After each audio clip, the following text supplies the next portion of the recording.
Começando pelo sistema que mais cai e mais caiu na prova do Enem, que é o sistema digestório, tá? O sistema digestório ele cai demais, meus queridos, demais. Então, obviamente, né, a gente precisaria saber ali a questão de trajeto do alimento, mas acho que isso é bem tranquilo para você. A boca, aí essa glândula salivar grandona que está aqui atrás, que é chamada de parótida, ela está atrapalhando, cobrindo, digamos assim, uma região que você conhece muito bem, que é a faringe. Já vai fazendo as suas anotações, tá? Porque depois, claro, tem uma tabela com as informações mais relevantes, mas já vai fazendo as suas anotações ali com algo que eu vou falando, tá? E aí você tem o esôfago. Bem importante você lembrar que o esôfago é um tubo muscular, é músculo liso e aqui tem os movimentos peristálticos já iniciando que vão acompanhar esse trajeto do alimento ao longo de todo o corpo ali, né, do tubo digestório. Lembra que na boca nós temos o início da digestão, que é uma digestão mecânica pelos dentes. Lembre que a dentição permanente adulta humana são 32 dentes. E claro que a gente tem a digestão química pela saliva, falaremos da saliva daqui a pouco. Aí a gente vem para o estômago. Estômago é uma bolsa que pode se dilatar, pode expandir, né? E aqui a gente tem digestão química também. Queria que você lembrasse aqui que a gente vai encontrar suco gástrico, daqui a pouco eu falo sobre isso. Queria que você lembrasse que esse suco gástrico, ele tem um ácido, né? O ácido clorídrico, e que o estômago é protegido pelo muco, tá? Vamos falar daqui a pouco de tudo isso aqui. Presta atenção. Depois que o alimento passa pelo estômago, ele vai para uma porção que basicamente não está aparecendo, ó, que é a primeira porção do intestino delgado, que é chamado de duodeno. Ali no duodeno vão atuar 3 líquidos digestivos: a bile, o suco pancreático e o suco entérico, tá? Então seriam esses 3 líquidos digestivos que atuarão ali na região do intestino delgado, tá? A bile produzida por esse órgão importante que você está vendo aqui, que é o fígado, já vou falar um pouquinho mais sobre isso. Armazenado por essa estrutura verdinha que você está vendo aqui, ó, que é a vesícula biliar. Então, essa também é uma outra estrutura legal ali do nosso tubo digestório. Não está aparecendo direito, só a pontinha aqui, ó. Mas aqui nós temos o pâncreas, que é quem vai produzir ali o suco pancreático. E depois do duodeno, a gente tem toda essa porção que você está vendo aqui, ó. Tudo isso aqui é intestino delgado também, tá? Isso aqui ainda é intestino delgado. Mais especificamente, duas regiões, né? O intestino delgado, então, ele tem o duodeno, ele vai ter uma região chamada de jejuno e uma região chamada de íleo. Já vou falar um pouquinho mais sobre essas duas regiões. E aqui tem início o nosso intestino grosso, que faz esse trajeto aqui, ó. O alimento vem, subindo, subindo, passa para cá, cólon descendente, cólon sigmoide, vai reto e as fezes são liberadas pelo ânus. Então esse seria o trajeto do alimento. Claro que agora a gente vai entender um pouquinho o que acontece em cada um desses locais, porque é isso que as questões cobram, meus queridos, é a coisa mais importante que você tem para saber sobre o sistema digestório, está exatamente nessa tabela que está agora na sua frente. Ai, Gusta, meu Deus, vou precisar decorar a tabela, olha o tamanho dessa tabela. Calma. Sim, você vai precisar saber a maior parte das informações que tem na tabela. Com certeza não tem como fugir disso. Mas vamos lá, eu vou dar o destaque das mais relevantes para vocês. Então, o que você está observando nessa tabela aqui? A gente tem o nome dos líquidos digestivos, o local de produção, o local de atuação, onde esse líquido vai atuar, as enzimas que estão presentes neles, qual é o substrato delas, então, o que elas quebram e em qual pH. Então, vai ter coisa que a gente vai ter que saber basicamente tudo, mas eu vou destacar quais seriam as mais importantes. É muito importante que você lembre que existe uma saliva. Isso aqui é fácil, né? Ela vai atuar na boca, é produzida lá pelas glândulas salivares, isso é de boa para você. E aqui, galera, vamos até pegar todas as enzimas e botar de outra cor, um verdinho, ó, ptialina ou amilase salivar. Isso aqui é importante, tá? Não tem como você escapar disso. A ptialina é uma enzima encontrada na boca, na saliva, e ela quebra amido. Tranquilo? Quebra amido. Amido é carboidrato. Portanto, se a questão te perguntar onde inicia a digestão do carboidrato, é na boca através da amilase salivar ou ptialina. Beleza? Uma outra coisa também que você precisa saber, muito importante, é que o pH da saliva ele é próximo a 7. Então, ele é neutro. Então, a amilase salivar ela atua em pH neutro. Isso a gente vai ver para cada enzima e depois a gente compara, tá? Isso é bem importante. Aí, de repente, você tem um outro líquido digestivo muito famoso, que é o suco gástrico. O suco gástrico é produzido no estômago, ele atua no próprio estômago, e a enzima que você encontra nesse suco gástrico é a pepsina. Ela quebra proteína em pH ácido. Meus queridos, suco gástrico ele é ácido por conta do ácido clorídrico. Qual é a importância do ácido clorídrico? Anota aí. São duas. Primeiro, esse ácido ele é uma importante barreira química contra micro-organismos que tentam entrar no seu corpo. Então, imagina bactérias, vírus, enfim, que entram pela sua boca, caem no suco gástrico e às vezes elas morrem por esse suco gástrico. Então, é uma importante proteção. A outra é que essa enzima, chamada pepsina, que quebra a proteína, ela só atua em pH ácido. Então, esse ácido ele vai ativar a pepsina para que ela consiga quebrar as proteínas no seu estômago. Então, vamos lá. A gente viu que os carboidratos começam a ser digeridos na boca pela ação da amilase salivar e as proteínas começam a ser digeridas no estômago pela ação da pepsina encontrada no suco gástrico. Aí, esse alimento vai começar a chegar no duodeno. Quando chega lá no duodeno, meus queridos, duas coisas vão acontecer, tá? Primeiro é o seguinte. Lembra que a gordura, ela não foi digerida até agora por nada, né? A gordura não foi digerida na boca, porque a gente não tem enzima para quebrar essa gordura. Ela não foi digerida no estômago, porque a gente não tem enzima para quebrar lipídio lá. Então, o lipídio ele vai chegar inteiro. E assim que ele chega lá no duodeno, existe um estímulo para que um líquido seja liberado para tentar fazer alguma coisa com essa gordura que chegou inteira. Estamos falando aqui de um líquido digestivo muito famoso chamado bile. Aqui eu quero que você tome cuidado com a primeira coisa. Tem muitas questões que afirmam que a bile é produzida na vesícula biliar. E você pode confundir, porque está até no nome. Só que não, meus queridos. A bile é produzida no fígado. É secretada pela vesícula biliar. Então, o fígado produz, manda para a vesícula, é a vesícula quem libera para o duodeno, mas quem produziu foi o fígado. Toma cuidado. Quem tem que tirar a vesícula por uma cirurgia, continua produzindo bile. Beleza? Uma outra coisa que eu quero que você não confunda de hipótese alguma. Não existe enzima na bile. Não existe enzima na bile. O que a bile faz é emulsificação de lipídios. Existe um lipídio grandão que acabou de chegar lá. O que a bile faz é pegar esse lipídio e transformar em gotículas menores de lipídios. O nome disso é emulsificação de lipídios. É como se ela estivesse atuando como um detergente, tá? A bile tem um papel detergente ali. Então, ela facilita o trabalho das enzimas que vêm depois. Porque as enzimas teriam uma dificuldade grande de quebrar uma gotícula de lipídio gigantesca daquelas. Como agora eu fragmentei essas gotículas, as enzimas vão quebrar mais facilmente. Caramba, Augusto, que enzimas são essas? Já veremos, tá? Então, vimos mais um líquido digestivo, a bile, produzida no fígado, secretada pela vesícula biliar, e ela não tem enzimas, então não tem digestão química, ela faz a emulsificação, a emulsão de lipídios. Seguindo em frente, temos o líquido digestivo mais completo de todos, que é o suco pancreático, obviamente produzido no pâncreas, e vai atuar lá no intestino delgado.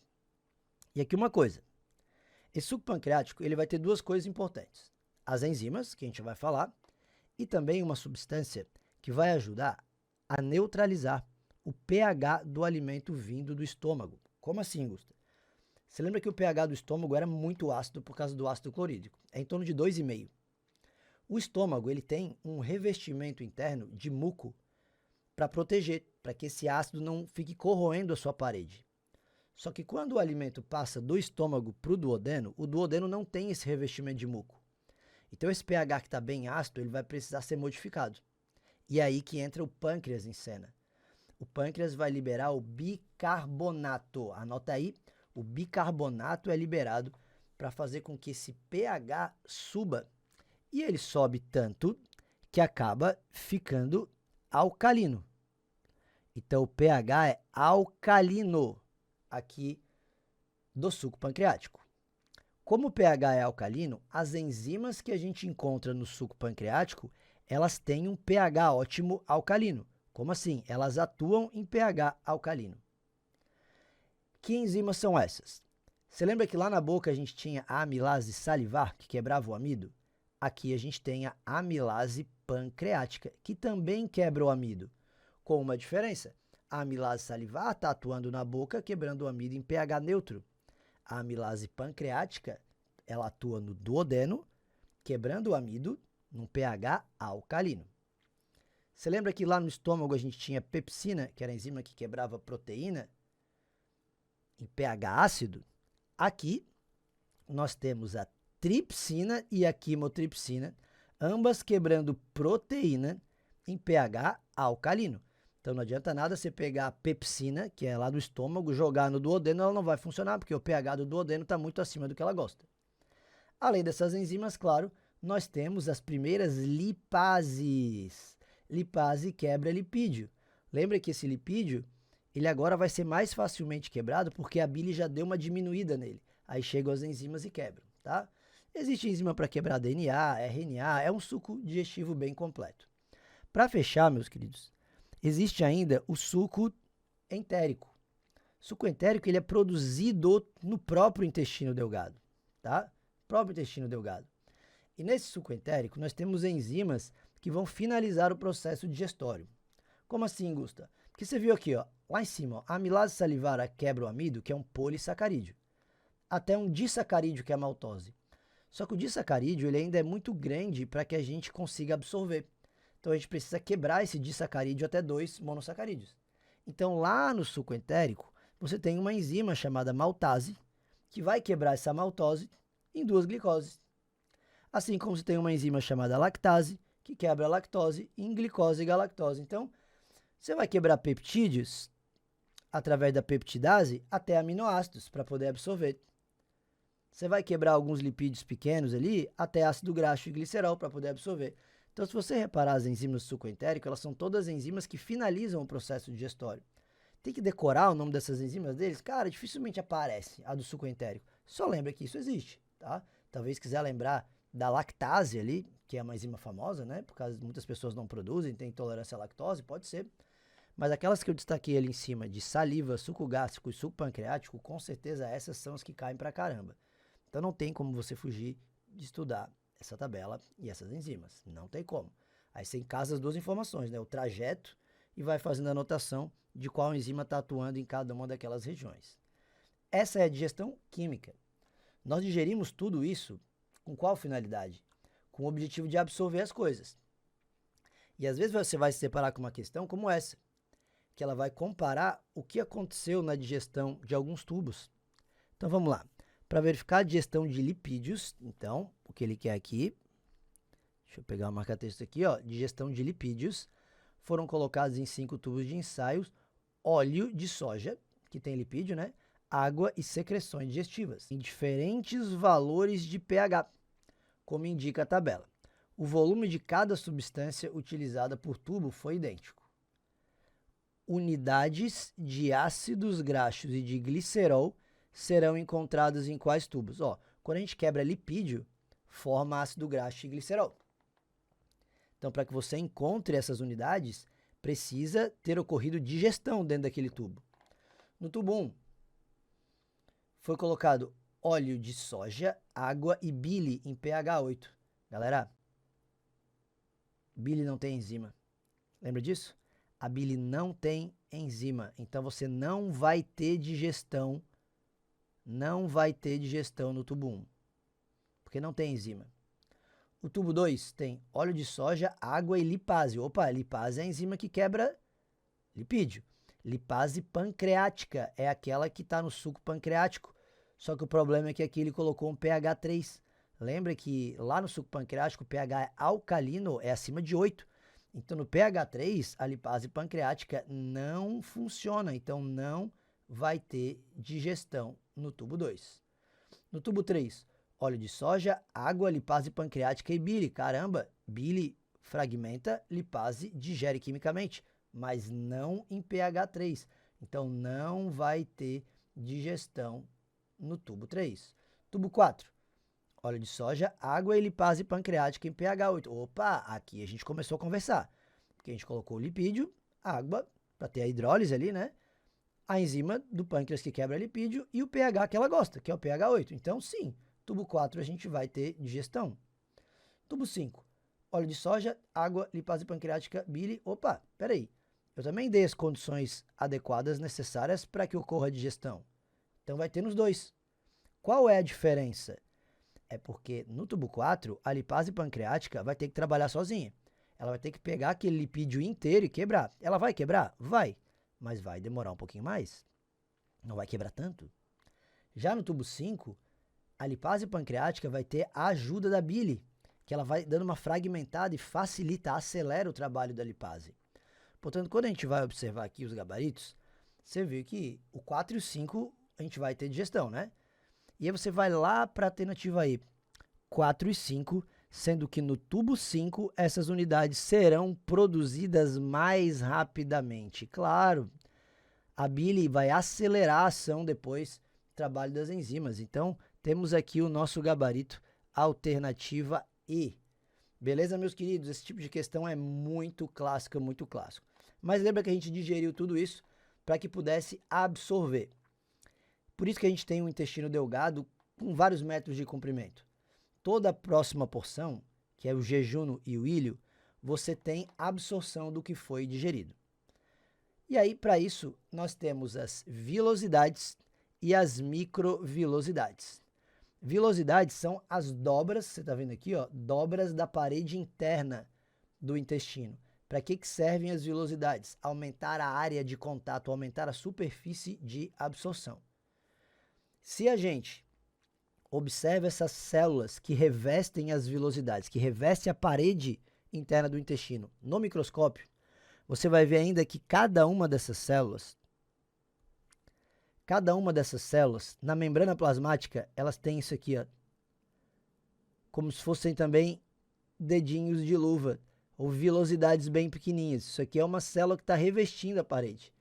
Lembra que o nome dessas estruturas aqui, ó, tá aqui, ó, microvilosidades. Então, tanto as vilosidades quanto as microvilosidades, elas servem para aumentar a área de contato, aumentar a absorção. Isso é bem importante para que você consiga absorver tudo aquilo que foi digerido, né? Porque o que você não conseguir absorver aqui vai sair nas fezes. Então, a gente não pode desperdiçar os nutrientes que a gente está ingerindo. Por isso é bem importante que o intestino seja longo e tenha essas especializações, vilosidades e microvilosidades para absorção. Aí lembrando que quando passa do intestino delgado, vem o intestino grosso. E nesse intestino grosso que você está vendo aqui, qual é a função? O que acontece principalmente? A absorção de água, tá? Absorção de água. Por que absorção de água, Augusta? Porque o que chega até lá passou por saliva, suco gástrico, bile, suco pancreático, suco entérico, muito líquido. Então você não pode perder todo esse líquido. Então lá no intestino grosso, você puxa essa água de volta para não perder tanto líquido nas fezes. Lembra que lá no intestino grosso, a gente também tem muitas bactérias. Boa parte delas nos ajudam a digestão, nos ajudam a produzir vitaminas, ajudam a proteger o nosso intestino ali da ação de bactérias nocivas, mas lembra que a gente também pode ter nessa microbiota alguns organismos nocivos para nós, tá? Depende muito da alimentação da pessoa. Então tá lá, meus queridos. Isso é sistema digestório que aparece na prova do Enem. O sistema endócrino também costuma aparecer na prova do Enem. Ele é um sistema complexo, formado por muitas glândulas, mas existem aquelas, claro, que caem mais. E esse é o meu papel aqui, é de falar sobre algumas glândulas e alguns hormônios mais importantes. Aqui a gente vai ter o hipotálamo, a hipófise, a tireoide, a paratireoide, as suprarrenais, o pâncreas, ovários e testículos. Vou comentar um pouquinho sobre sobre essas glândulas, tá? Vamos dar um destaque principalmente para a nossa hipófise, porque a hipófise, ela é a glândula mestre. A hipófise produz muitos hormônios que vão estimular outras glândulas a produzirem os seus hormônios, tá? Então, primeiro eu queria começar por dois hormônios que, na verdade, não é a hipófise quem produz, ela apenas secreta. São dois hormônios produzidos pelo hipotálamo. E liberados aqui, ó, por essa região da neurohipófise, que é o lobo posterior. Então, a hipófise tem dois lobos, o anterior e o posterior. O lobo posterior, chamado de neurohipófise, ele não produz hormônios, apenas secreta hormônios que foram produzidos no hipotálamo. Que hormônios são esses? A ocitocina, que tem duas funções bem importantes para a gestação. Uma é a contração do útero. Para que isso aqui? Para a hora do parto. Para expulsar o feto na hora do parto, o útero precisa contrair fortemente para expulsar. É a ocitocina quem faz isso. E aí, ele vai ser responsável também pela expulsão do leite. Depois que nasce, o bebê vai ter que mamar, a expulsão do leite o estimula da ocitocina. Toma cuidado, porque a gente vai ter um outro hormônio daqui a pouco que é responsável pela produção do leite, tá? A ocitocina é pela expulsão do leite. O outro hormônio que é encontrado lá na neurohipófise, que é produzido no hipotálamo, é o ADH, que é o hormônio antidiurético. Esse hormônio aqui eu vou dar um destaque quando a gente for falar de sistema excretor. Então segura ele um pouquinho. Mas o hormônio antidiurético é produzido lá pelo hipotálamo, secretado pela neurohipófise e vai atuar lá na região do rim, lá no néfron. Deixa que eu vou falar isso depois. Já a parte da adenohipófise, que é o lobo anterior, ela produz os seus próprios hormônios. Ela produz e secreta, tá? Enquanto a neurohipófise apenas secreta hormônios que foram produzidos pelo hipotálamo. Quais são esses hormônios? Os hormônios da adenohipófise são conhecidos como hormônios tróficos ou trópicos. O que é isso? São hormônios que estimulam outras glândulas a produzirem os seus próprios hormônios, tá? Então, por exemplo, nós temos um hormônio chamado de prolactina. Olha só, meus queridos, lacto vem de leite, pró vem da produção desse leite. Então, a prolactina, ela estimula a glândula mamária a produzir o leite. Você lembra que eu falei para você não confundir com a ocitocina, que ela estimulava a expulsão do leite. Então, durante a gestação ainda, as doses de prolactina vão aumentando para que o leite já comece a ser produzido antes do bebê nascer. Então, a prolactina é produção do leite. Aí existem os hormônios chamados gonadotróficos. FSH e LH. FSH e LH, hormônios gonadotróficos, tá? Esses hormônios vão estimular as gônadas. O que são gônadas? Testículos e ovários, tá? Elas vão estimular testículo e ovário a produzir gameta, né? Espermatozoide e o óvulo ali, e também a produzir hormônios sexuais, testosterona, progesterona, estrógeno, tá? Então, por isso que o nome é hormônio gonadotrófico, é um hormônio que estimula as gônadas, tá? Produzido, então, ali também pela hipófise. Existe um hormônio que é o tireotrófico, que é o hormônio chamado de TSH. Esse TSH é bem importante, meus queridos, porque quando você tem aqui, né, hipófise, a hipófise secreta o hormônio chamado de TSH. Esse TSH, ele vai estimular quem? A tireoide. Porque o nome dele é tireotrófico, hormônio estimulante da tireoide, tá? Estimula a tireoide.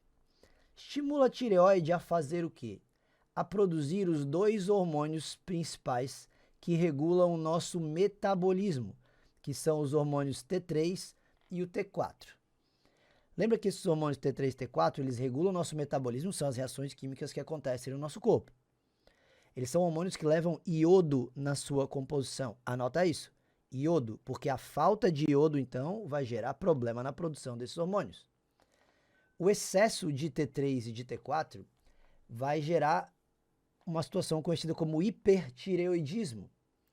onde o metabolismo da pessoa vai ser muito acelerado. Ela vai ter uma dificuldade grande de ganhar peso, vai ter insônia, sudorese, vai ser muito agitada.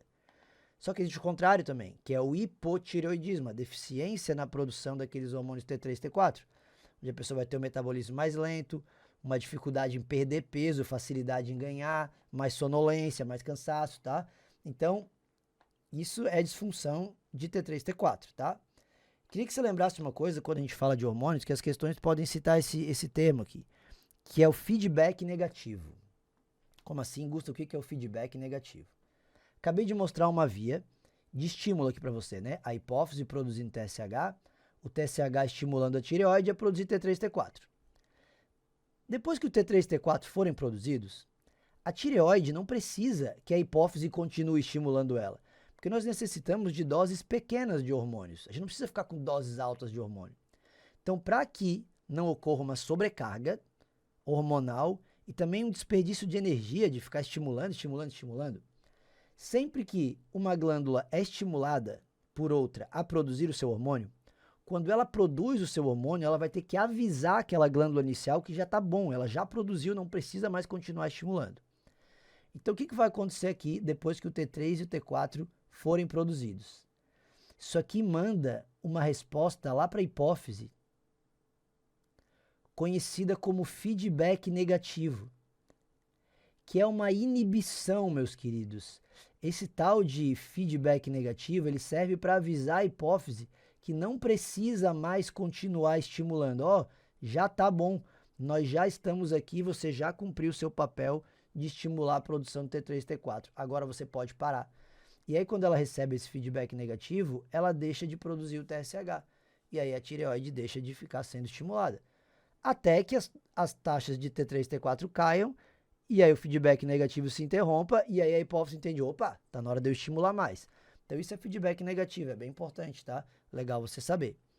Existe também um outro hormônio ali na hipófise, que é o adrenocorticotrófico. Meu Deus, que hormônio é esse?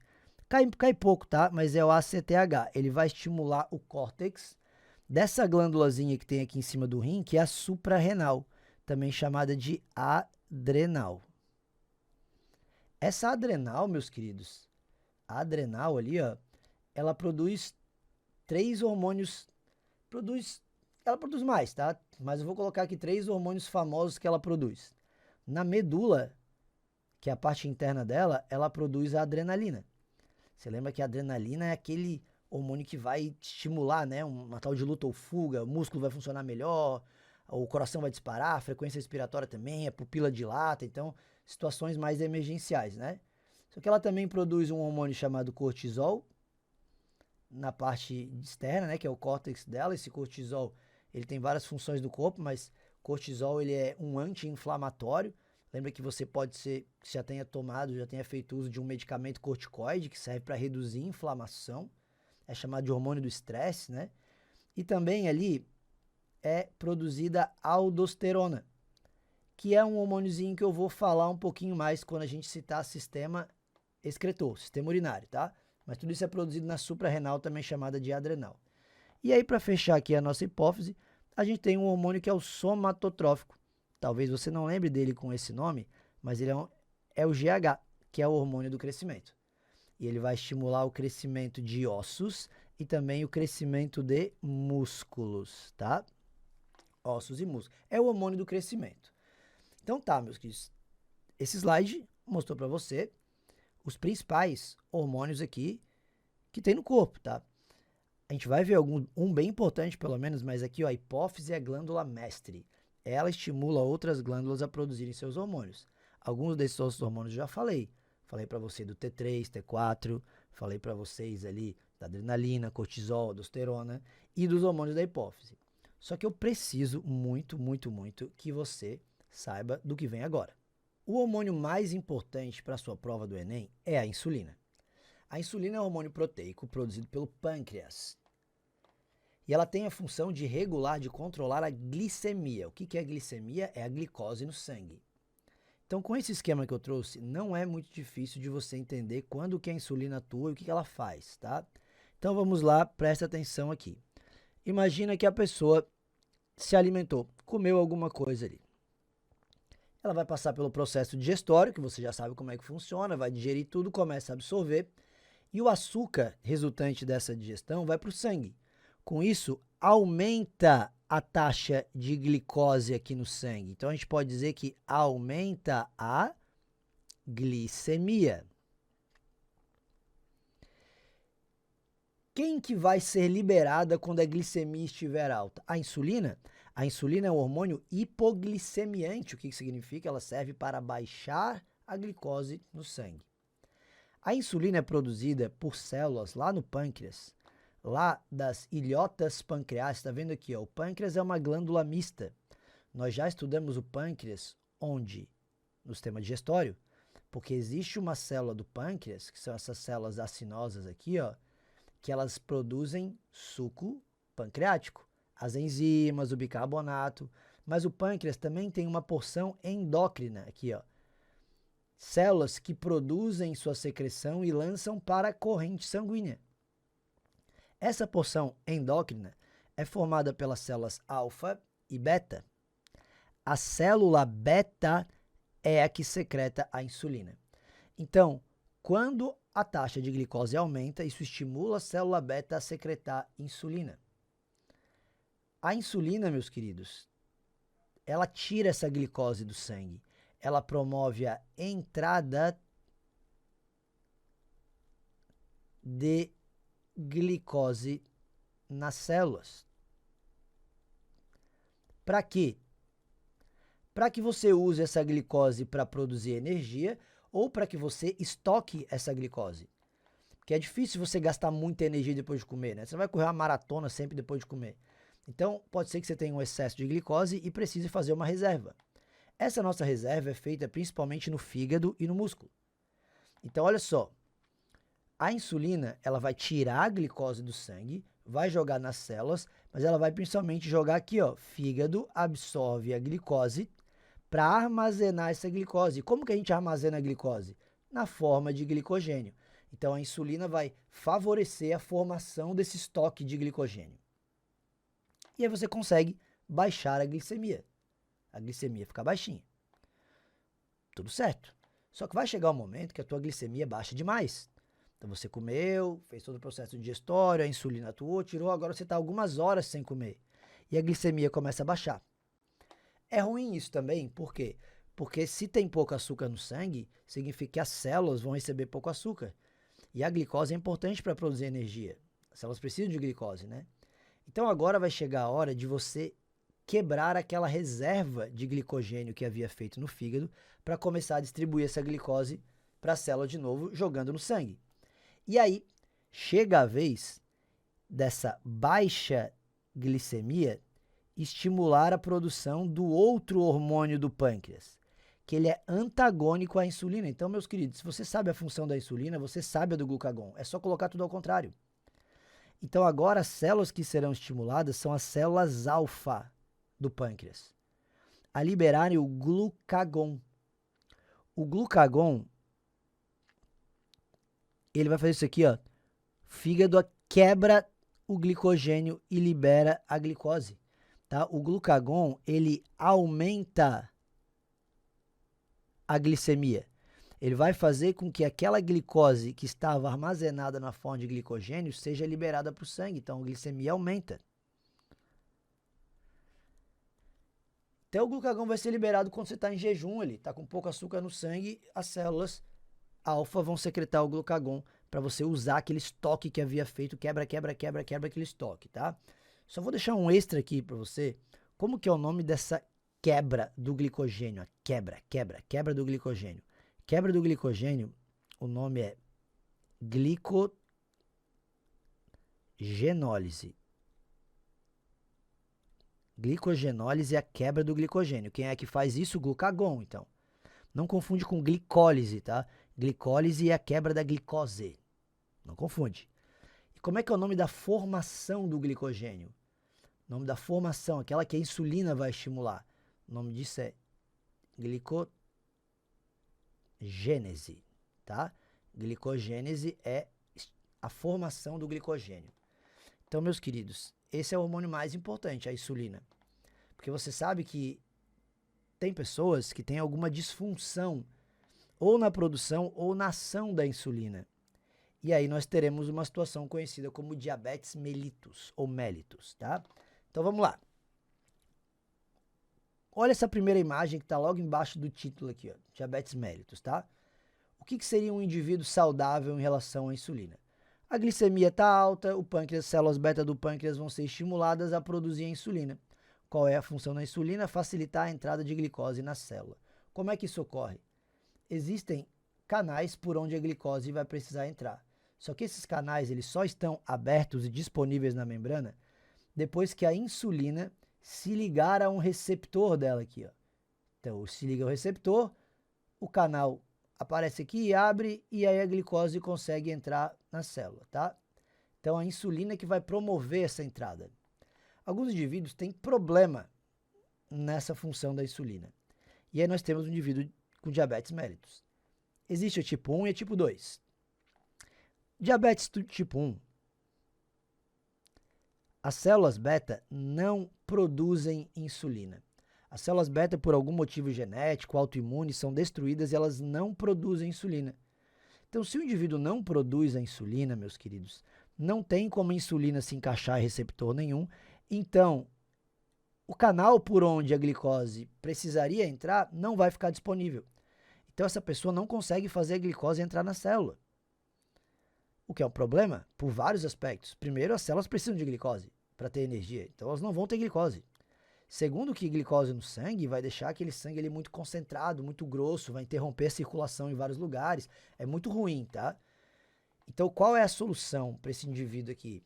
Ele vai precisar de injeções de insulina. Esse indivíduo precisa de injeções diárias de insulina para cumprir o papel da insulina que ele não consegue produzir. O diabetes mellitus mais comum é o tipo 2. Presta atenção no que está acontecendo. Olha, as células beta do indivíduo estão produzindo insulina. Está aqui, ó. Está aqui a insulina. Só que por algum motivo, essa insulina que ele está produzindo não funciona. Não consegue se encaixar no receptor. Se não se encaixa no receptor, também não vai conseguir jogar a glicose para dentro da célula. Só que aí entende que não é pela falta de insulina. Não consegue produzir. É porque a insulina não funciona. Então, esse indivíduo aqui em cima, do diabetes tipo 1, a gente chama de insulinodependente. Então, ele depende de injeções diárias de insulina. Já o tipo 2, ele é insulino-resistente. Ao longo da vida, ele acabou desenvolvendo uma resistência à insulina.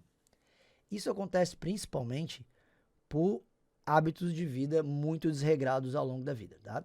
Então, a pessoa teve uma alimentação muito ruim, por exemplo, uma vida muito sedentária. Então, foi tanto açúcar que ela comeu, tanta insulina que ela foi liberando ao longo do tempo, que acabou desenvolvendo uma resistência a isso.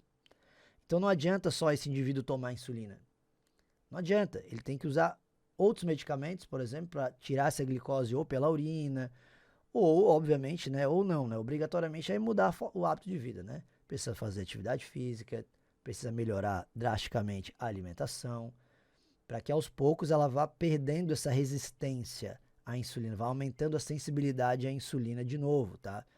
Então, pode acontecer caso de cura do diabetes tipo 2, assim? Pode. Se a pessoa tiver uma mudança drástica no seu estilo de vida, poderia. Mas diabetes é hoje uma das maiores causas de mortalidade no mundo, tá? Promove muito problema de circulação, muito problema de circulação mesmo, tá? Então, isso é diabetes, tá? Toma cuidado, diabetes é uma coisa que o Enem já cobrou mais de uma vez, então eu espero aqui que nesse caso você tenha entendido. Outro sistema sempre muito importante é o sistema circulatório, não tem como fugir dele. Você está vendo aqui uma imagem do coração, queria que você conhecesse algumas regiões do coração, com certeza. Primeiro de tudo, as câmaras, nosso coração tem 4 cavidades. As câmaras superiores são os átrios. Aqui você tem o átrio esquerdo, do outro lado você tem o átrio direito. Lembra, meus queridos, sempre que você olha um coração de frente, é como se você estivesse enxergando o seu coração no espelho. Os lados vão ser trocados, tá? É o lado esquerdo e direito do coração, não confunde isso. As câmaras inferiores são os ventrículos. Então, o ventrículo esquerdo e aqui o ventrículo direito. Sabe que o coração é um músculo, né? E o nome do músculo do coração é miocárdio. Ele é um músculo estriado cardíaco. E aí, eu queria que você ficasse atento que os ventrículos, tudo isso aqui, ó, é camada muscular, ó, camada muscular. Os ventrículos, eles são mais musculosos do que os átrios, tá? Ó, os átrios aqui, ó, camadinha muscular é bem fininha, bem fininha, bem fininha. Átrio, camadinha muscular bem fininha, bem fininha, bem fininha. Então, os ventrículos são mais musculosos. Por quê? Porque os ventrículos, eles expulsam o sangue do coração. Quando o ventrículo contrai, o sangue é expulso do coração. Beleza? Então, a força é grande. O átrio, a função é só receber o sangue e mandar para o ventrículo. Recebe o sangue e manda para o ventrículo. Recebe o sangue e manda para o ventrículo. Como assim recebe e manda para o ventrículo? Então é o seguinte, deixa eu apagar a tinta aqui para te mostrar uma coisa. Quando o sangue chega no átrio, imagina o sangue tá aqui, ó, pá, sanguezão, chegou, tá aqui no átrio. Ele vai precisar descer, escorrer até o ventrículo. Aí começa a encher a câmara aqui, o ventrículo de sangue. Beleza. Quando esse ventrículo contrai, esse sangue precisa seguir o sentido dessa setinha que você está vendo aqui, ó. Ele precisa entrar nessa artéria para ser distribuída aqui pelo corpo. O sangue, em hipótese alguma, pode, quando o ventrículo contrai, retornar para o átrio. Isso não pode acontecer. Para que o sangue não retorne, aí eu apago para você entender, existe essa válvula. Tá vendo essa estrutura aqui, ó? Essa é uma válvula que vai permitir a descida do sangue, mas ela não permite o refluxo, porque ela vai fechar, ela só abre num sentido, ela não abre para cima. Então não tem como o sangue que está aqui embaixo voltar lá para o átrio. Existe uma válvula entre o átrio e o ventrículo esquerdo, e existe aqui também, você está vendo, ó, uma válvula entre o átrio e o ventrículo direito. A do lado direito é chamado de tricúspide. A do lado esquerdo é chamada de válvula mitral ou bicúspide. Caramba, Augusto, que chato, vou ter que lembrar esses nomes. Olha, para o Enem não é algo tão relevante assim, mas para vários vestibulares é. Então, até agora você viu que os átrios estão em cima, que os ventrículos estão embaixo, que os átrios recebem sangue e mandam para o ventrículo, e que o ventrículo contrai e expulsa esse sangue do coração. Beleza. Lembra que o nome da contração do coração é a sístole? Então, sístole é a contração. E a diástole é o relaxamento, tá? Então, contração e o relaxamento. E o coração faz isso o tempo inteiro. Contração, contrai, relaxa, contrai, relaxa. Bem sincronizado, acontece assim, ó. Quando os átrios estão relaxados, os ventrículos estão contraídos. Aí depois eles invertem, tá? Quando o átrio contrai, o sangue vai descer para o ventrículo. Então eles têm que abrir para encher de sangue. Depois, quando o ventrículo contrai para expulsar o sangue, o átrio está recebendo mais. E aí fica assim, ó, tum, tum, tum, tum, tum, tum, o tempo todo. Beleza. Outra coisa. Você está vendo nessa imagem? Veias, artérias, tem um monte de nome, né? Aí eu queria que algo te chamasse a atenção. Quando os ventrículos entram em sístole, quando eles contraem, o sangue sempre vai ser expulso por uma artéria. Tá vendo? Ele tá vindo aqui, ó. Ó, aqui tem a artéria aorta, por exemplo, e no lado direito, quando contrai, tá vindo, tá saindo aqui, ó, pela artéria pulmonar. Então, sempre os ventrículos expulsam o sangue por artérias. Logo, a função da artéria é levar o sangue do coração para algum lugar. É sair do coração. Essa é a função de uma artéria. Como quando o ventrículo contrai, existe uma pressão muito grande ali naquele sangue, as artérias precisam ser mais resistentes, ter mais músculo, mais colágeno do que as veias. Pô, por que, Gusta? Por que a veia precisa ser menos? Porque a veia, meus queridos, ela está trazendo sangue de volta do corpo ou do pulmão, enfim, para o coração. Então, ó, a veia está chegando aqui para deixar o sangue no átrio. Aqui tem uma veia do outro lado que está chegando para deixar o sangue aqui no átrio direito. Então, a pressão arterial que existe dentro de uma veia é bem menor. Então, ela não tem que ter tão resistente assim quanto uma artéria. Então, a veia traz o sangue até o coração. Veia chega no coração, a artéria sai, tá? A veia chega ao coração, a artéria sai. Beleza? Tá dominado aqui essa imagem do coração, as regiões, tudo certo? Então agora eu preciso que você lembre de mais uma coisinha que em relação a problemas circulatórios. O Enem traz questões, por exemplo, hoje, doenças cardiovasculares são a causa número 1 de mortalidade na espécie humana. E uma das doenças circulatórias cardiovasculares mais comuns é quando nós temos o entupimento das artérias que irrigam o miocárdio. Como assim? Assim que o coração bombeia o sangue do ventrículo esquerdo, que ele sai para a artéria aorta, existem ramificações dessa artéria aorta, como você pode estar vendo aqui, ó, que são as coronárias. Coronária direita, coronária esquerda. As artérias coronárias levam oxigênio e nutriente para as células do músculo do coração ali por fora. Então, qualquer tipo de obstrução, imagina que tem uma obstrução aqui, ó. Aqui. Cara, uma obstrução que faça com que o sangue não consiga chegar até uma região do miocárdio é gravíssima. Essa região pode morrer, a pessoa infartar e o coração morrer. É bem comum essa obstrução hoje em dia, esse entupimento parcial ou até total das coronárias. Por quê? Principalmente placas de gordura e de colesterol. Então você tem aqui a artéria saudável, sem placa de colesterol, de repente pequena placa de colesterol, com pouca repercussão no fluxo do sangue. Então está atrapalhando um pouco o fluxo, mas ainda está de boa. De repente você começa grande placa de colesterol, causando obstrução parcial do fluxo de sangue. Então está chegando menos sangue do que deveria ali. Isso vai gerar, às vezes, forçar o coração a ter que bater mais. Então vai gerar um aumento de pressão, uma sobrecarga naquele coração. Só que acontece que às vezes a placa de colesterol ela pode causar um trombo, pode obstruir o fluxo de sangue. E aí isso é muito grave, vai chegar a alguma região que não vai receber sangue, então isso é infarto. Quando o músculo deixa de receber sangue, ele vai infartar. Então hoje é uma das maiores causas, né, de mortalidade, são esses problemas cardiovasculares. Esse do acúmulo de placa ali, além de ter um pequeno componente genético, claro que tem, mas é muito do hábito de vida, né? Alimentação e exercício físico. Então, meus queridos, fique atento que é isso. O nome disso aqui, desse acúmulo, é aterosclerose, tá? Aterosclerose seria esse acúmulo ali. Beleza. Aí eu vou precisar também, se a gente está falando de sistema circulatório, que você saiba o trajeto do sangue, cara. Não tem como fugir disso, tá? O trajeto do sangue no coração. Nós temos dois tipos de circulação. A grande circulação e a pequena circulação. A grande circulação é essa que começa, vem, acompanha comigo, faz tua anotação aqui, ó. Isso aqui é o ventrículo esquerdo. Na hora que ele contrai, segue a setinha. O sangue vai ser expulso por uma artéria que está aqui pelo número 1, que tem um ramo que vai para cima, né? Porque a gente tem a parte de cima do corpo e um ramo que vai para baixo.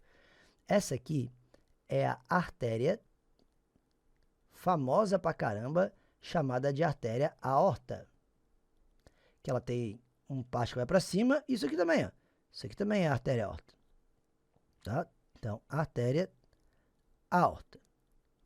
E aí o que acontece? Essa artéria aorta, ela vai transportar o sangue, que é um sangue oxigenado, um sangue arterial, rico em oxigênio, para deixar esse sangue nas células. Então, vai levar para o corpo. Por isso, o nome dessa circulação que você está vendo aqui, ó, que faz um trajeto do coração pelo corpo inteiro e depois volta, essa circulação que a gente tem aqui é chamada de circulação sistêmica ou grande circulação, porque ela vai do coração para o corpo inteiro e depois volta. Lembrando que esse corpo inteiro é tanto para baixo quanto para cima, como a gente está vendo ali, tá? Depois que ele vai deixando o oxigênio lá nos capilares, recolhe o gás carbônico e está na hora de voltar ao coração. E aí volta por uma veia muito grande que está aqui mostrado no número 3, que é chamada de veia cava.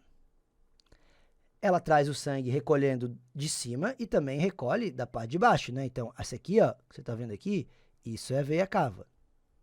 Essa é a veia cava inferior, tá? Tá trazendo de volta até o coração por baixo e a superior traz de cima.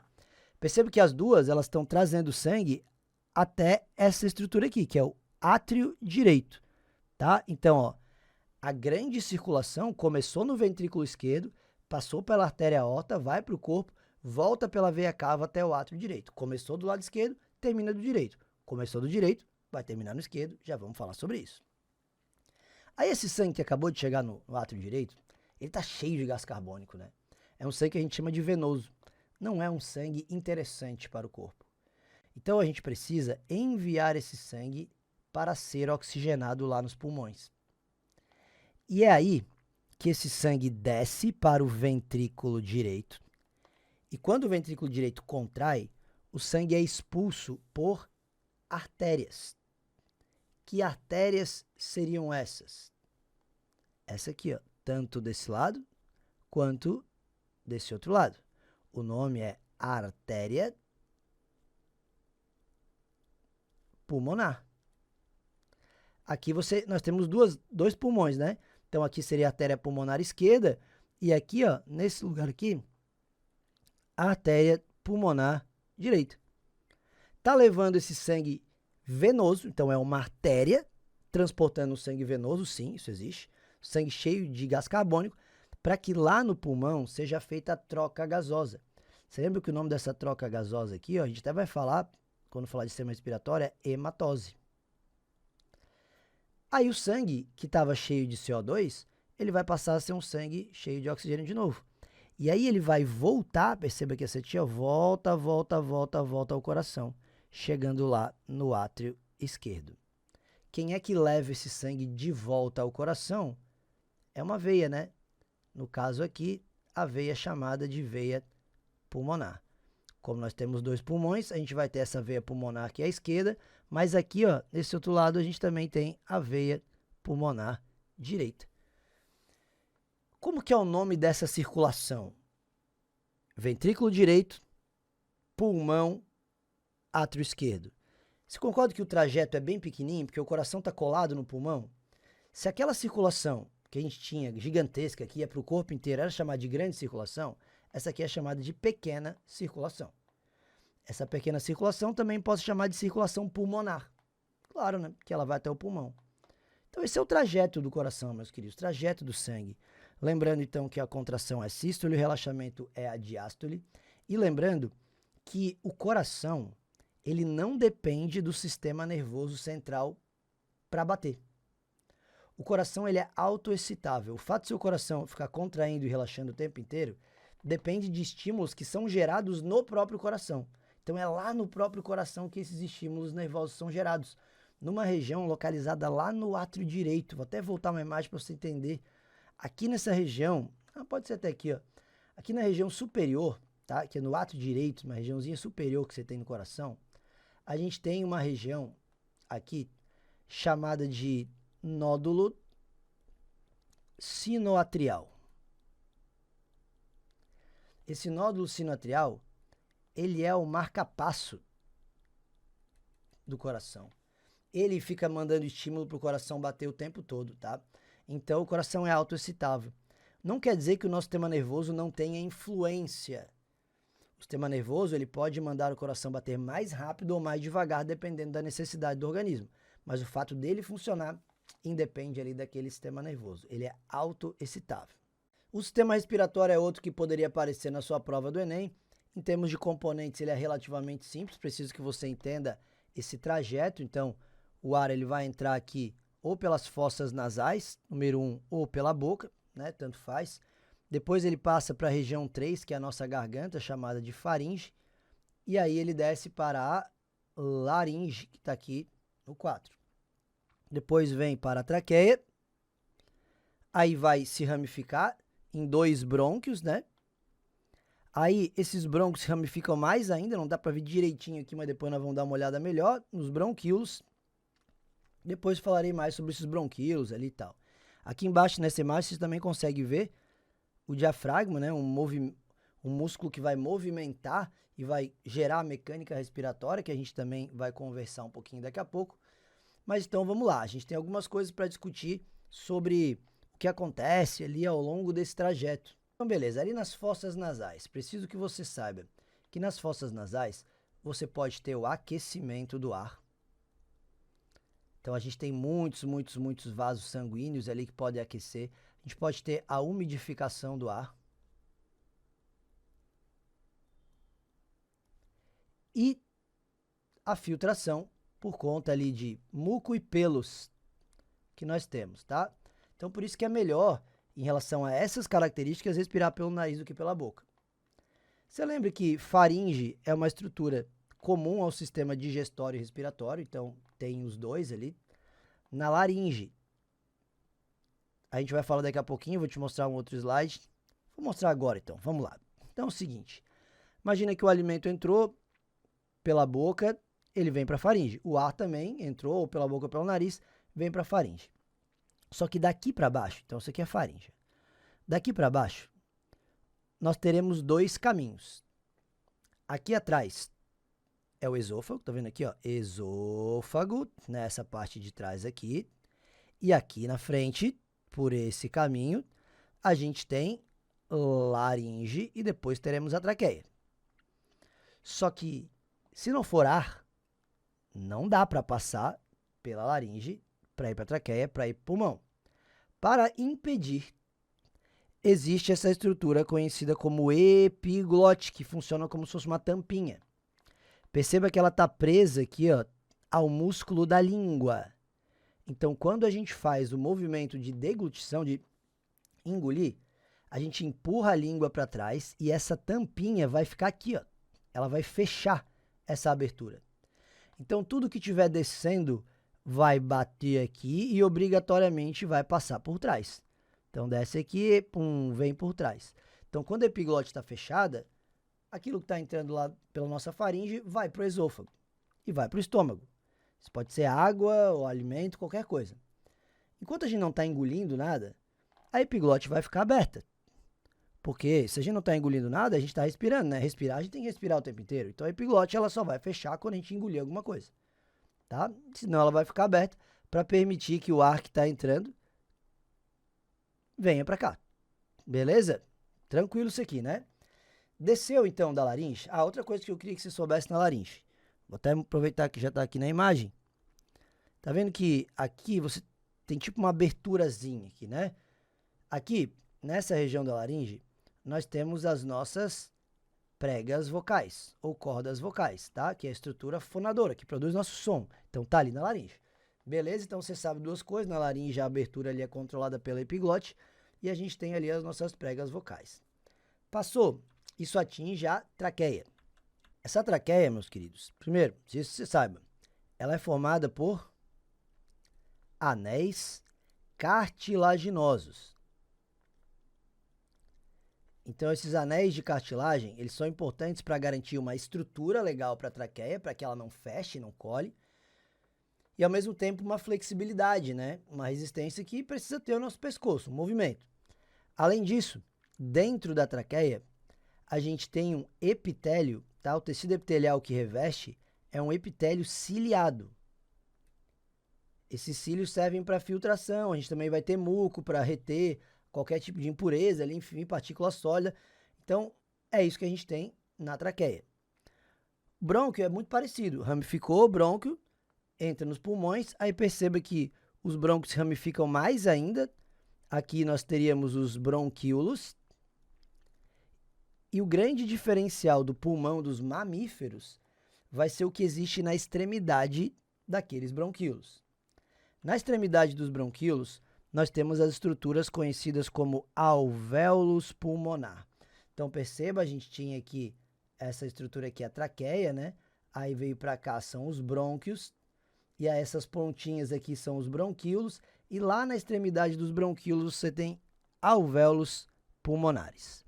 Os alvéolos pulmonares são estruturas extremamente finas, onde muitos capilares sanguíneos passam ao redor. A função é hematose. Hematose significa troca gasosa.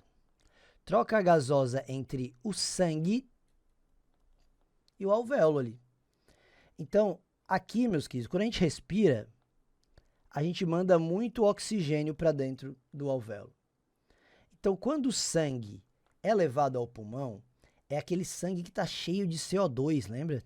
Aquele sangue carregado de CO2. Então esse sangue precisa ser oxigenado. Quando o capilar passa pelo alvéolo, por diferença de concentração, vai acontecer uma difusão simples ali. Dentro do sangue você está cheio de CO2 e no alvéolo tem bem pouquinho. Então o CO2 ele sai do capilar e entra no alvéolo. Com o oxigênio vai acontecer o contrário, porque está lotado de O2 aqui dentro do alvéolo que a gente acabou de respirar. Então o O2 entra no sangue, porque não tem O2 ali no sangue. Então esse O2 vai entrar.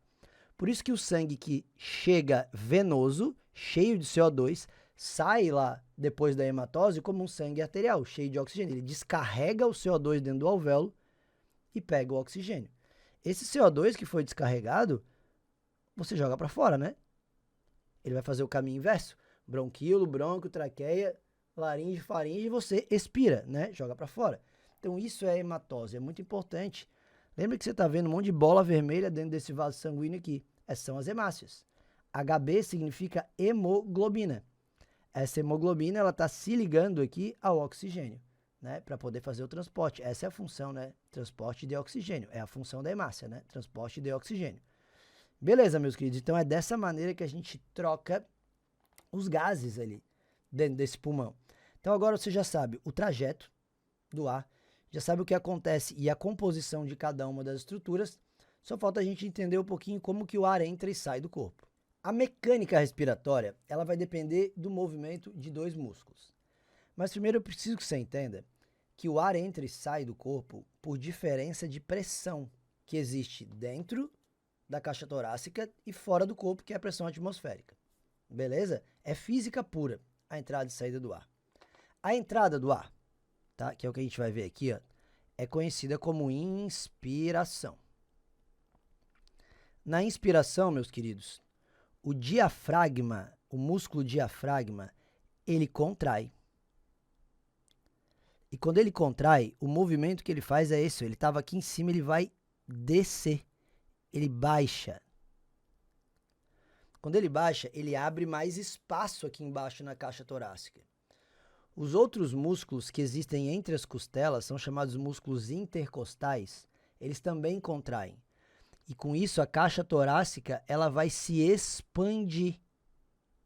Então eleva as costelas. O que aconteceu aqui dentro dessa caixa torácica agora? Ela aumentou de volume. Então eu preciso que você siga comigo aqui em cima. Durante a inspiração ocorre contração do diafragma e dos músculos intercostais. Isso faz com que o volume da caixa torácica aumente. Caramba, Augusto, mas o que acontece quando o volume aumenta? Diminui muito aqui, ó, a pressão interna. Porque agora aquele ar que tem ali, ele tem mais espaço, ele está sendo menos pressionado. Acontece que essa pressão interna agora ficou pequena e ela ficou menor do que a pressão atmosférica. Um gás, meus queridos, ele vai sempre se deslocar do lugar onde ele está sendo mais pressionado para o lugar onde ele vai ter mais espaço. É tipo quando você abre uma garrafinha de refrigerante, por que o gás dali de dentro escapa? Porque o gás dentro da garrafinha está sendo muito pressionado. Quando você abre essa garrafa, a pressão externa, que é a atmosférica, é bem menor, então o gás escapa para lá. A mesma coisa vai acontecer aqui. Como agora dentro do nosso corpo a pressão está bem menor, esse ar que está sendo pressionado aqui fora, ele vai acabar entrando sozinho, tá? Então é isso que acontece, diafragma intercostais contraem, aumenta o volume da caixa torácica, diminui a pressão dentro e o ar acaba entrando sozinho. Você nem precisa pensar para fazer isso, porque todos esses movimentos respiratórios, eles são controlados por uma região conhecida como bulbo. Lá no bulbo existe o centro respiratório. É de lá que partem os estímulos para que o diafragma, por exemplo, se movimente. Tá? Então, isso é involuntário, é automático, não depende da nossa vontade. Beleza. E para o ar sair? Cara, para o ar sair vai acontecer tudo exatamente o contrário. O diafragma, ar sair, é a expiração. É você expulsar o ar desse corpo. Para o ar sair, meus queridos, o diafragma vai relaxar. E quando ele relaxa, ele se move para cima. E aí, ele vai dar uma apertada no pulmão por baixo. Quando os músculos intercostais relaxam, a caixa torácica vai ser comprimida por cima. Então, diminui o volume dessa caixa torácica, vai esmagar o ar ali dentro.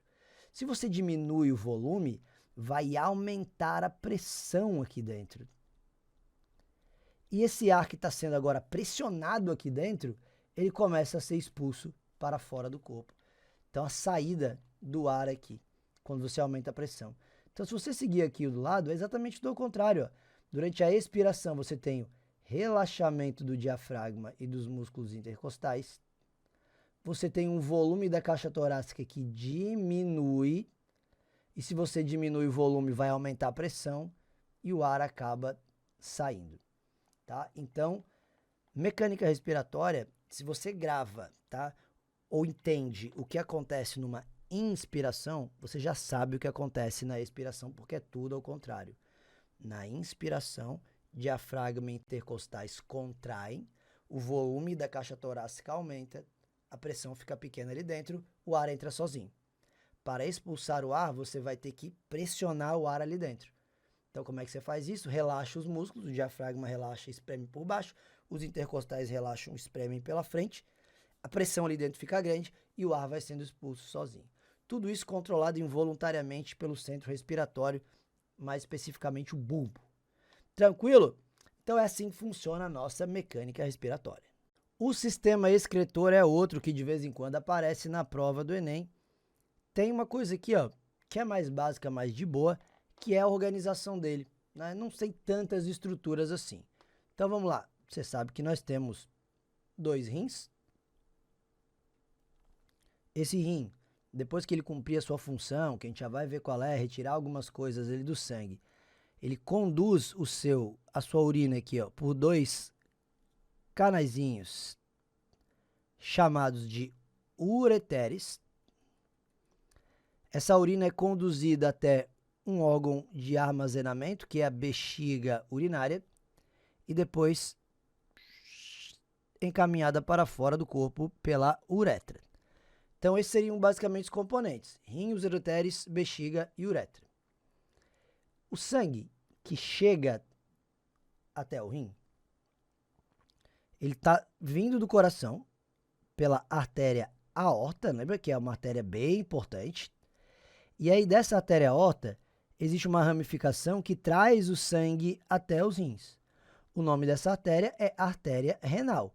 Como nós temos 2 rins, tem a artéria renal esquerda e direita. A direita não está aparecendo aqui porque tem alguma coisa na frente.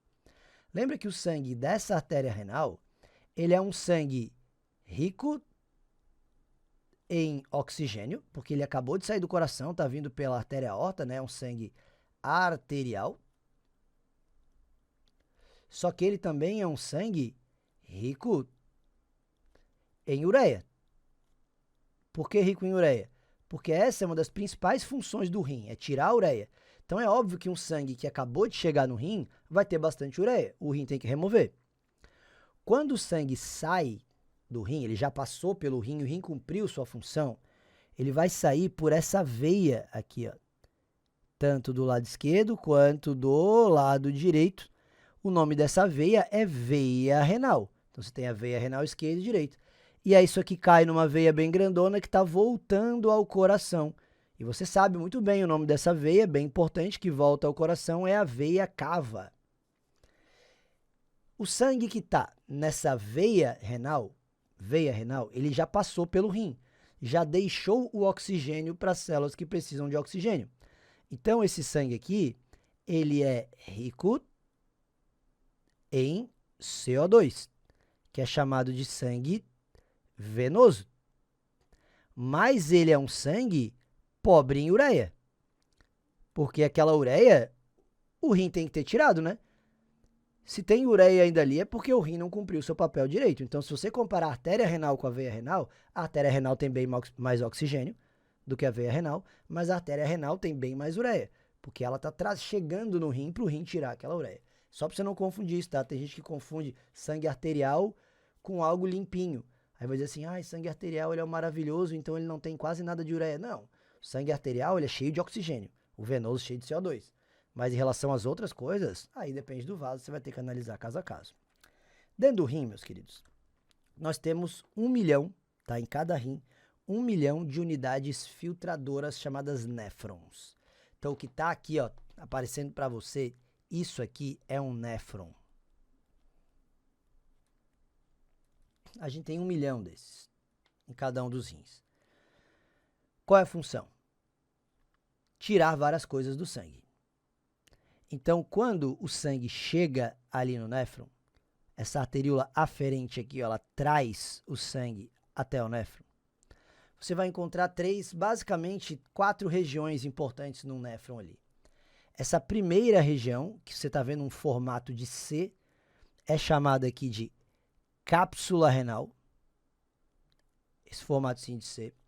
Depois, você tem esse túbulo todo contorcido aqui, que vem logo na sequência, é o túbulo contorcido proximal.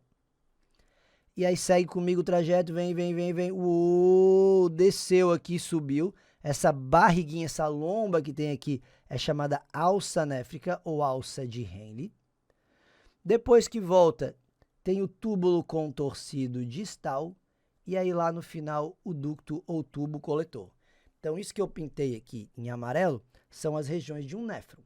Você tem a cápsula, túbulo proximal, alça de Henle, túbulo distal e o ducto coletor. Tranquilo? Agora o que falta você saber? O que vai acontecer em cada uma daquelas regiões, que é o nosso processo de formação de urina. É isso que a gente precisa saber. Basicamente, meus queridos, a formação da urina depende de 3 processos que eu vou destacar aqui em verde. A filtração, a reabsorção e a secreção. Beleza? Filtração, reabsorção, secreção. O que é cada um deles? Filtração vai acontecer apenas nesse C, nessa cápsula. A filtração nada mais é do que a cápsula pegando várias coisas que estão aqui dentro do vaso sanguíneo.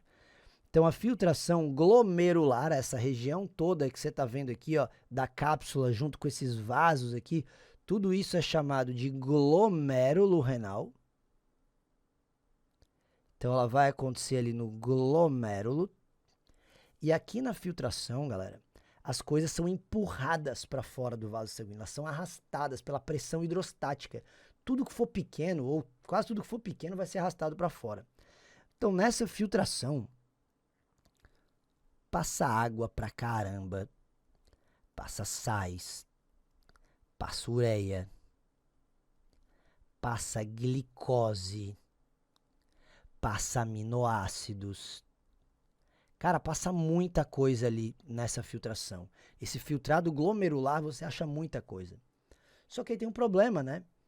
Você não pode perder tudo aquilo ali na urina. Não dá. Você pode perder água ali, um pouco de água sim, alguns sais pode, ureia pode, mas pode perder glicose na urina? Pode perder aminoácido? Não pode.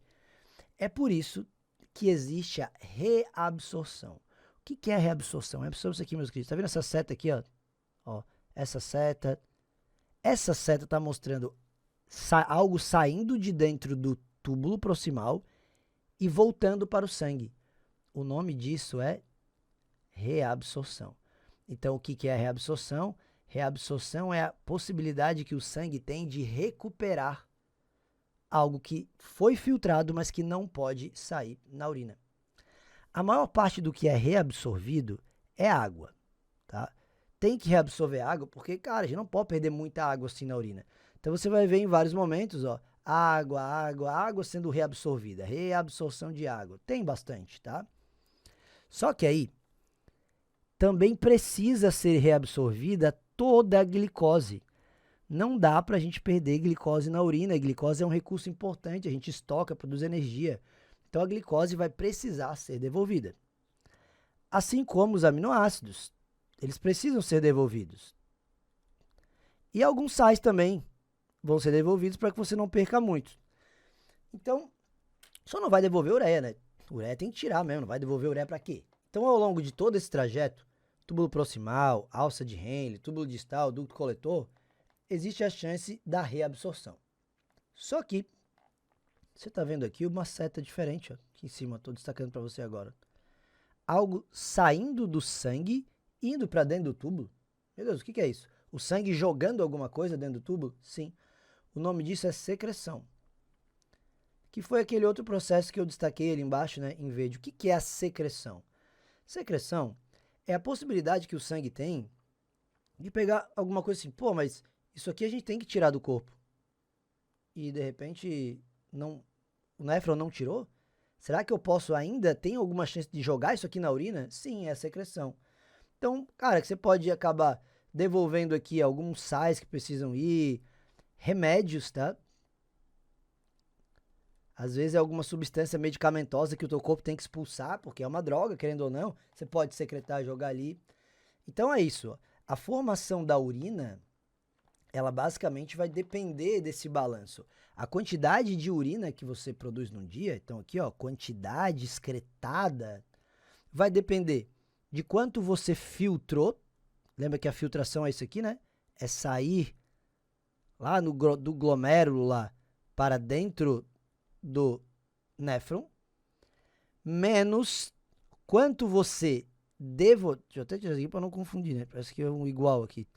Menos, ó, então, quantidade filtrada, menos a quantidade reabsorvida. Lembra que a reabsorção é a possibilidade de pegar de volta, né? Sair daqui para cá, ó, tá pegando, tá reabsorvendo. Mais a quantidade que é secretada, que é bem pequena, né? Essa secreção aqui é mínima, assim, tá? Então não precisa nem se preocupar muito. Eu quero que você entenda o balanço do quanto que é filtrado menos o quanto que é devolvido. Se você quer fazer mais xixi, você vai devolver menos água. Tira a água e não devolve. Se você precisa fazer menos xixi, você vai ter que devolver. Pô, tirou a água, devolve. Tirou a água, devolve. Tirou a água, devolve. E aí, para a gente encerrar o sistema excretor, eu preciso que você entenda que esse processo de filtração, reabsorção, secreção é regulado por hormônios. Existem hormônios que regulam esse processo. Eu vou comentar a vocês 2 hormônios. Tem o mais famoso de todos, que é obrigatório, preciso que você lembre desse. E tem um outro que também é relevante, poderia cair, mas cai menos, tá? Então vamos lá. Existe um hormônio que é conhecido como vasopressina, ou ADH, e você sabe muito bem que o nome dele é antidiurético.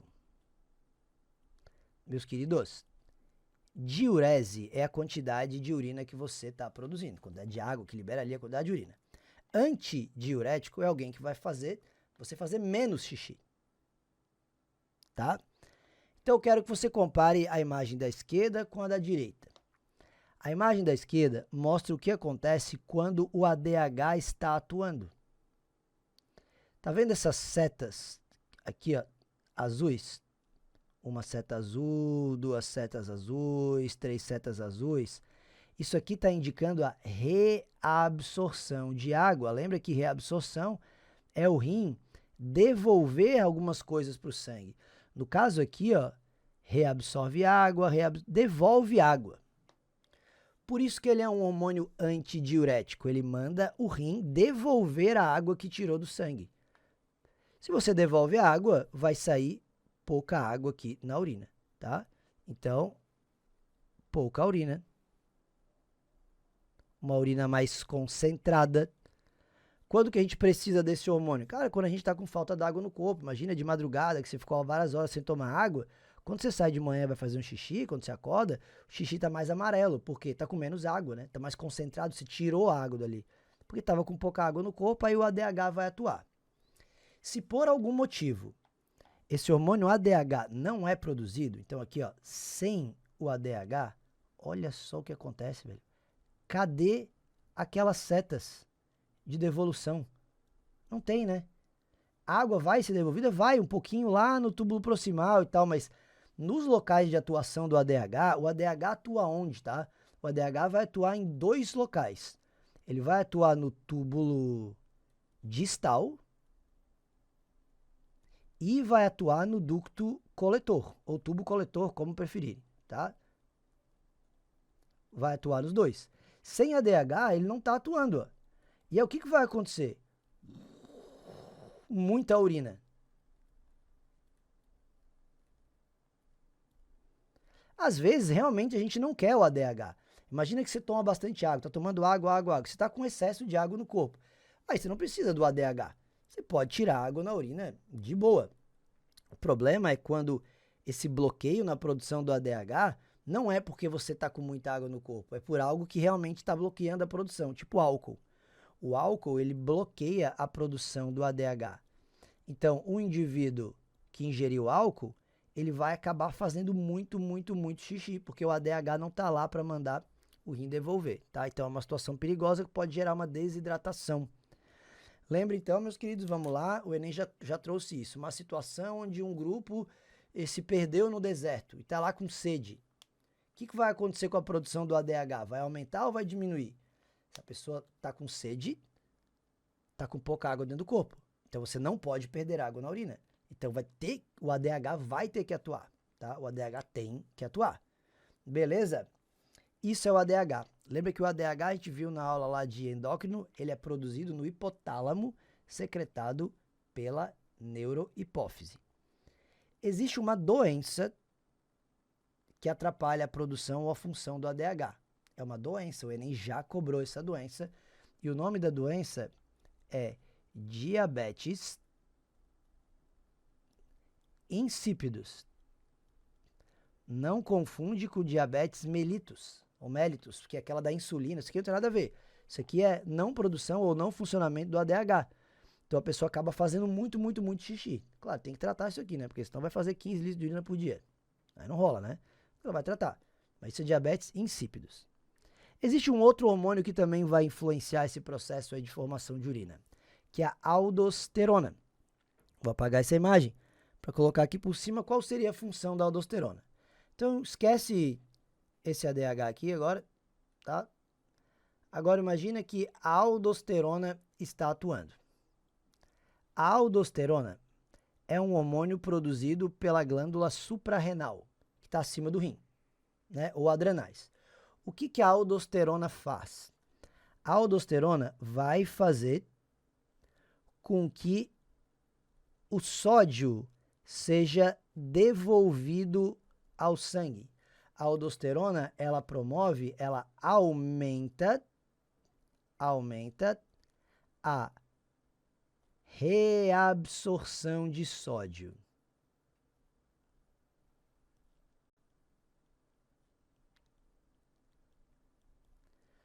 O que você acha, meus queridos, que vai acontecer se eu tirar sal de dentro do néfron e jogar no vaso sanguíneo que está ali do lado?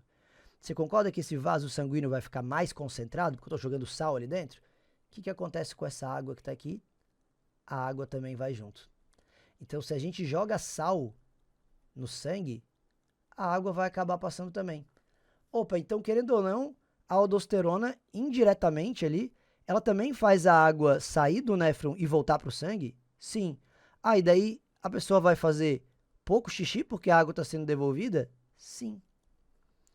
Então, no fim das contas, o resultado final, tanto da ação do ADH quanto da aldosterona, é fazer menos xixi.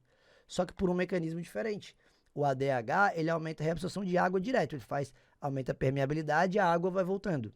O que a aldosterona faz é jogar sal, reabsorção de sódio. Aí o sódio sai do néfron, vai para o sangue, deixa esse sangue mais concentrado e aí acaba puxando a água para ele, tá? Então, os dois, querendo ou não, reduzem a diurese por mecanismos um pouquinho diferentes. A aldosterona, por exemplo, vai ser bem importante quando o indivíduo está com pressão baixa. Quando está com pressão baixa, se você pega esse sódio do néfron e joga para o vaso sanguíneo, você ajuda a aumentar a pressão. Lembra, o sal no sangue vai aumentar a pressão, né? Então, em situações de pressão baixa, a aldosterona é muito valiosa, por exemplo, para você tentar aumentar essa pressão arterial, tá? Então, são os dois hormônios que regulam ali a questão da produção de urina. Lembra que se você está com excesso de água no corpo, você quer tirar essa água, você não vai produzir nem o ADH, nem a aldosterona. Porque você não quer que alguém avise para o rim que tem que devolver água. Não, deixa o rim tirar e dá-lhe liberar água, tá? Então esse era o controle hormonal e com isso a gente finaliza ali a parte do sistema excretor.